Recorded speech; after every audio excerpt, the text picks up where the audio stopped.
Мынол мамлекетибизде 7 облус бар. 7 облуста 7 губернатор отурат аппараты менен. Мамлекеттин бюджетинен жылына 1,5 миллиард сом акча каражаты сарпталып атат.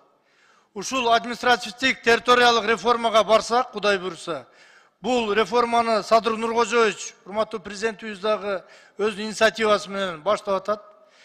Ар бир жанакы республикабыздагы райондор округ болуп өзгөрүш керек келечекте.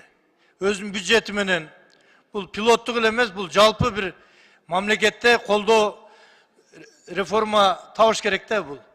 Андыктан урматтуу коллегалар, колдоп кетүүнү мен өтүнүп кетем. Сиз кийинки окууларга ичине киргизип коюңуз. Жанагы облустарды жоюшубуз керек, губернаторларды. Губернатор деген институттарды.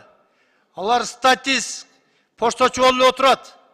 Райондон, айыл өкмөттөн келген маалыматты өкмөткө алып келип. Ушулар ашыкча чыгым. Андан көрө жана эффективдүү иштеш үчүн ушул ишке барышыбыз керек. Рахмат.